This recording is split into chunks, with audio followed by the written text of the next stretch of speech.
Hey everyone, welcome to another Flash Fiction. This is for February. We're going to have a transmedia story experience as per usual with the audio, the artwork, the soundscape, and of course the story itself. Now, the fun thing about this month's Flash Fiction is it's a continuation of last month, which was Listen to Me Part 1. This is Listen to Me Part 2.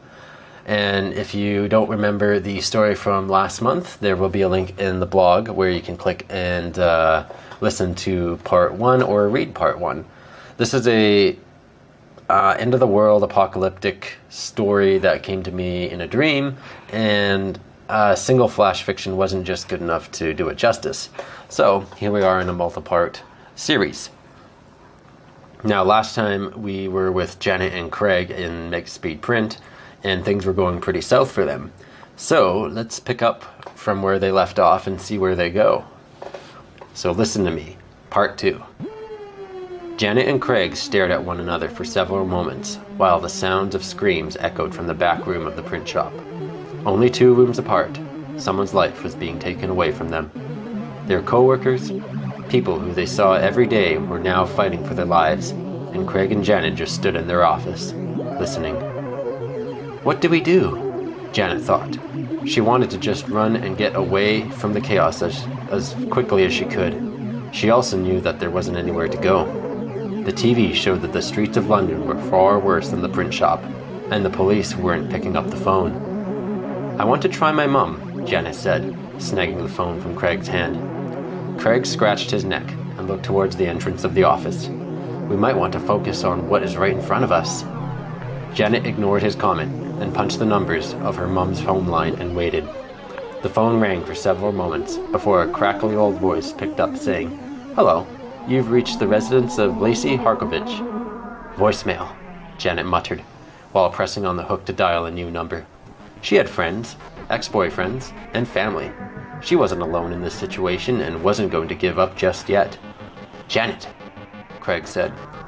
Janet punched in the number to her cousins and listened to the phone ringing again. "Janet," Craig said once more. Janet raised her index finger, hoping it would silence Craig so she could try to get anyone on the line. She didn't want to listen to whatever Craig had to say. He liked to ramble and small talk, so it was easy for her to shut him off. The phone continued to ring with no answer. "No one is picking up," Janet said. "I'll try John." Her voice ended in a groan. The thought of her recent ex made her sick. At this point, she was willing to try anyone. She needed to hear a familiar voice. "Janet," Craig said sternly as he pressed on the hook of the dial, preventing her from making any more calls. The change in action from Craig caught her attention. He never acted out so intensely. He pointed to the other room, saying, "I think whatever we saw on the telly is happening right here in the print shop. We best jet from here before anything happens for our own safety." "I know," Janet said. "Then why are you still trying to dial different numbers?" Craig asked.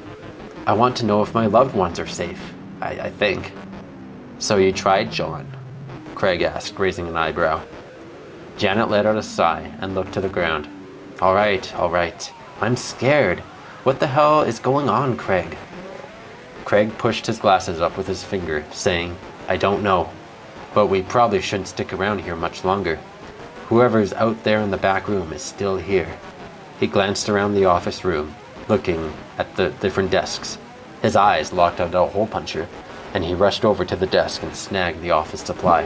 "We need weapons," he said, shaking the hole puncher, causing paper fragments to fall out of the bottom. "That's not much of a weapon, Craig," Janet said. "Better than anything we have right now," Craig said. "Come. Stay behind me. There's 2 of us and 1 of them." The man crept with caution towards the office entrance. This was real. Craig was going to investigate. Janet had to follow. A part of her wanted to hide under her desk and hope the whole damn thing would blow over. At the same time, she couldn't just leave Craig to fend for himself. Whoever was out there just took out at least 2 people on their own. Who knows what type of madness was out there? Craig needed her to back him up. Janet took a deep breath, thinking, "You got this." She mustered up the courage and snagged her purse from the desk. She couldn't leave it behind. She took a step forward, feeling every thread of fabric of her clothing move against her skin. The adrenaline rushed through her body and amplified all of her senses. The two reached the entrance. Craig took a step forward, exposing himself to the other room. He continued to move slowly, keeping the hole puncher held high, ready to strike. Janet entered the lobby, looking around to see that the room was empty. No customers were in view. The chairs were left as is. The entrance and the back room were eerily quiet. Usually, phones were ringing, clients were talking, and the loud machinery of the printers were going on all throughout the day. Now, there was only silence. Janet took another step into the lobby and caught notice of the pool of blood oozing from behind the desk, where an older lady's hand lay limp on the ground. That had to be Candace. The front desk monitor was missing. The keyboard, mouse, and various papers were scattered over the surface area. There was a struggle here. Janet lightly tapped on Craig's shoulder, causing him to jerk slightly. "Look," she said quietly, pointing at the hand. The two walked as one up to the counter and leaned over to see their boss was on the ground with glass shards in her skull. Blood oozed down her face beside the broken monitor. Her neck was red and blue, and some of her clothes were torn. "Is she alive?" Janet asked. Craig looked at her with a cold stare, saying nothing. His silence was enough for her to know what he was implying. Candace, their boss, was indeed dead. "Should we check the back room?" Janet asked. "Yeah, let's see if anyone else is alive," Craig said. "Do you think?" "There was Candace, you, me, Mark, Daniel, and Dan. Don't forget about Richard. Was Richard working today?" "I believe so." Okay. Janet looked at the front entrance. "Okay," Janet said while unbuckling her purse. She searched through it until she located her keys, feeling them jingle in her hand. "I can drive us around back," Janet said. "What for?" "So we can approach it from the other end?" "Maybe the killer is out back," Craig said. "I'd prefer if we just didn't run into them," Janet said. "We have to if we want to save everyone else," Craig said. "What is our plan here?" Janet snapped. "Honestly, I want to get my car and get the hell out of here." "I say we go check on the others. Besides, I parked in the back," Craig said. "What?" Janet exclaimed. "Hush," Craig said. "Why would you park in the back?" Janet asked. "Because Candace was getting upset about the staff were taking up all the parking in the front for customers. I was just trying to keep the boss happy." A crash came from the back room, catching their attention. Craig held the hole puncher up high and stared at the back room from behind the front desk.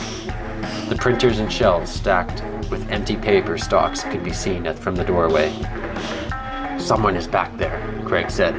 "Come on, let's go check it out." "Craig, no, please. Can we just get to my car?" Janet begged.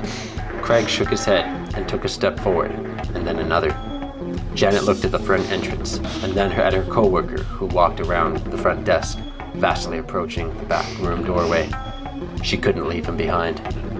"Damn you, Craig," Janet whispered under her breath. She hurried up to catch to Craig, carefully creeping around the front desk and Candace's body. Janet caught up to her co-worker and slowed her pace to match his. Craig glanced back at her and then forward as he stepped into the back room. The printers were still on, but they weren't processing any of their jobs. The workers at the back room were nowhere to be seen.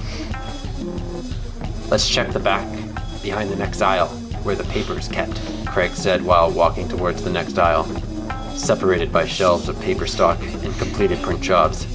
The sound of an object beating against something was now heard as they approached the new aisle. Craig slowed his walk down as he came up against the side of the shelves, a pace away from appearing down the hall. The pounding was louder. It sounded like some kind of flesh.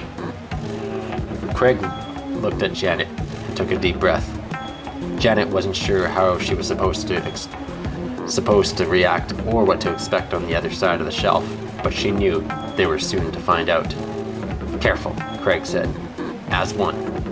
The two synchronized their movements, both peeking around the shelf to see that a tall, gangly man with dark hair was on his knees, forehead against the floor. He raised his head up slowly, blood dripping from his face, and then slammed it back down onto the concrete, causing his face to crack and blood to splatter on the floor. "Mark?" Craig whispered. "Look," Janet said, nodding at two bodies behind the man. Can you tell who those are? That's Red Sweater, Dan for sure. I think the other is Daniel, from his height. Where's Richard then? Janet asked. I don't know, Craig muttered. Mark let out a loud shout and stood up from his kneeled position. He continued to shout, throat tensing up and face squishing inward as he clenched his fist. He repeatedly slammed his fist into his bloody face, coating his hand in a mixture of blood and saliva. Why is he doing that? Janet asked. Maybe we can check on the security camera, see what happened, Craig whispered. Do you know how to access them? Janet asked. No, Candace always has the key. Maybe in her office or something. I say hell with it, Janet said. Let's get out of here. What about Richard? Craig asked. He's not here. We checked the lobby and the back room. Mark let out another loud shout and picked up speed, running in their direction. Look out, Craig said, ducking behind, pulling Janet with him. The shouts grew louder as footsteps thundered. Craig tightened his grip on his hole puncher, ready to attack. Mark dashed from the aisle and away from Craig and Janet, charging straight into the shelf against the wall. His impact caused the structure to wobble and toppled down onto him, burying him in paper stock and wood. Pieces of paper flew off the shelves and into the air, scattered in random directions. Janet and Craig took several steps back, looking down to see that Mark was buried entirely by paper and the shelves. What was that about? Janet asked. Craig shook his head. He was gone, like completely mad. I've never seen anything like it. Is he dead? Janet asked, taking a step closer. Craig grabbed her wrist. Don't think so, but it's safe just to leave him exactly the way he is right now. A knock came from the exit leading to the lobby. The noise caused both of them to jump, spinning around to see a larger man with a neckbeard raising his hands up. Guys, he said. Richard, Craig said while relaxing his arms. Where the bloody hell were you? He asked. In the washroom. He shook his head. Jesus, what is going on? I locked myself in there when I heard all the chaos. You chicken shit, Janet cursed. Craig and Richard looked at her, squinting at the sudden harsh language. I mean, it's good to see you, Janet said with a forced smile. The words even surprised her. She wasn't usually one to lash out at people. Perhaps all the chaos and stress from the work and this epidemic was making her a little loopy. Regardless, here they were, the last to make a speed print. Now they could finally leave work. It's not like the boss could give them grief for leaving early. The entire country was in chaos. All right, that is part 2 of Listen to Me. The next part will come out next month. So feel free to share this with your friends if you enjoyed it, and I'll catch you next month. Take care.